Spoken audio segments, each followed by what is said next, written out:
Hello everyone, here we are again today.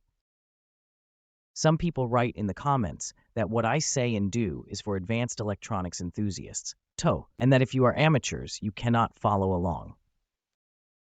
I decided to make some videos for beginners to first understand the components, and then some simple little circuits.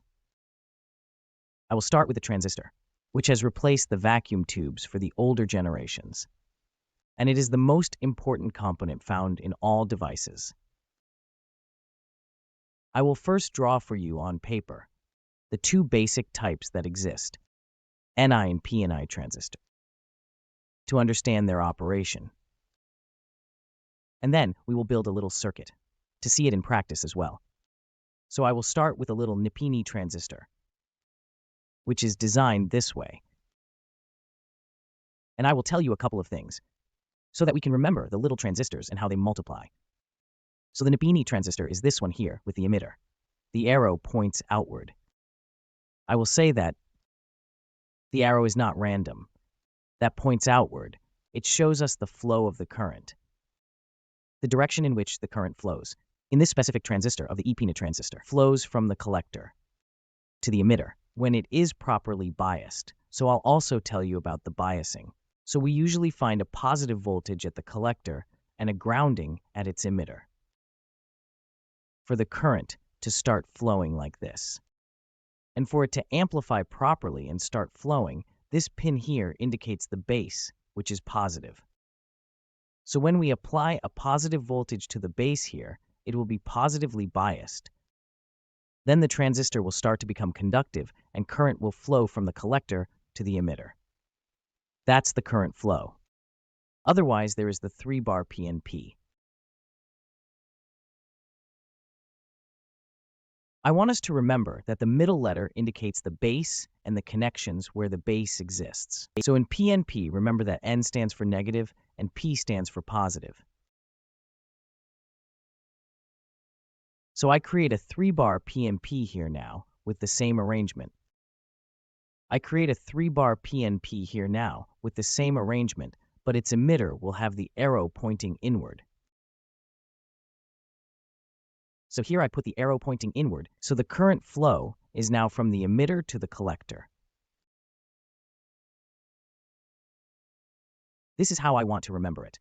Now, the current flows from the emitter to the collector, and since we said it is PNP, the middle one is the base, the En. So in order to start conducting, the base turns to be polarized with a minus. That is, when we have a junction, then the transistor will start to conduct.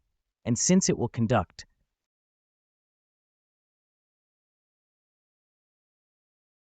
the current will flow from the emitter to the collector.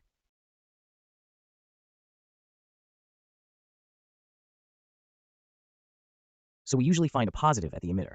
Thus, I will always have positive at the emitter and negative at the collector. And here I want to say that the more negative the voltage at the base, the greater the current that flows through the transistor from the emitter to the collector. As with the NPN transistor, the more positive the voltage, the greater the current flowing from the collector to the emitter.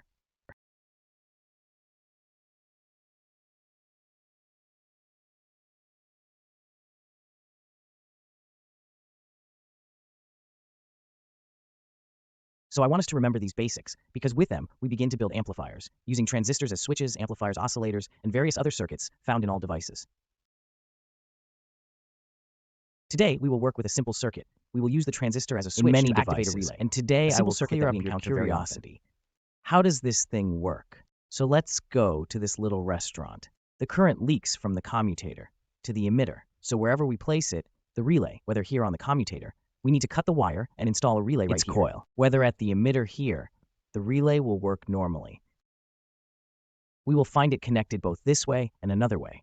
And when we apply a positive voltage to the base, the relay will activate, because it will have current and will activate. And similarly, in the PNP, the relay can be connected either at the collector or at the emitter, or naturally on the line.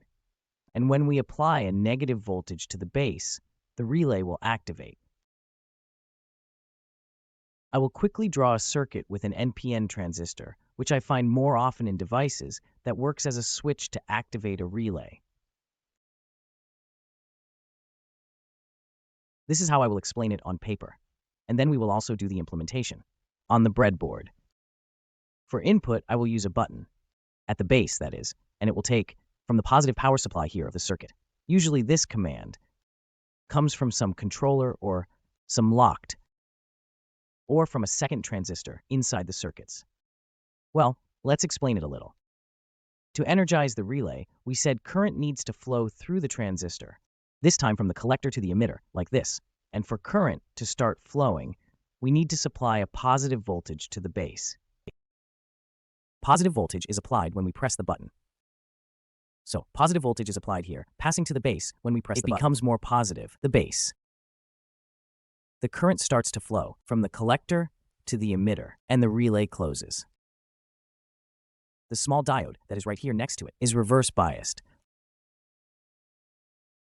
as if it doesn't exist.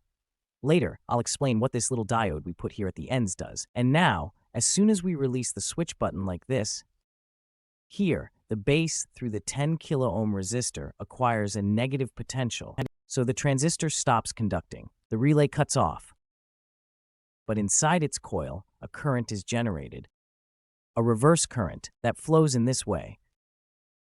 And that's where the diode comes into operation, which prevents it from going to the transistor and burning it. This is the function of the diode here, connected in parallel to the coil. I have made a little video for this reason about the coils, and I have mentioned the reverse currents that flow inside them when we cut off some voltage. And because the relay, the solenoid, is made from a coil, it works the same way. Now let's build the little circuit on the breadboard and see how it works. It works. So here is the circuit. I have connected the multimeter to the relay output, the buzzer is connected here to the red, and I supply 12 volts power to the blue. Let's test it as well. So I have the button here. When I press the button, we hear the relay activate and the buzzer sound. So it works normally. As you see here, I press the button, and the buzzer rings. I release the button, so the little transistor works correctly, and the circuit we built. Here I have the circuit. When we press the button, a positive voltage comes from the power supply to the base of the transistor, and it starts to touches or approaches the relay. As soon as I release the button, the base becomes more negative through the 10 kilo-ohms resistor that we have to ground, and the contact stops. So the relay also stops activating. And here we also have the diode, which absorbs the reverse currents to prevent the transistor from burning out. So this transistor, So in this video today, I believe I helped our friends, the electronics enthusiasts, to understand the operation of the transistor, to distinguish the PNP transistors, how current flows through them, and what voltages power them, positive or negative. I look forward to your comments, questions, and anything else you want to ask. We share the videos so that as many people as possible can watch them. And until the next video, take good care.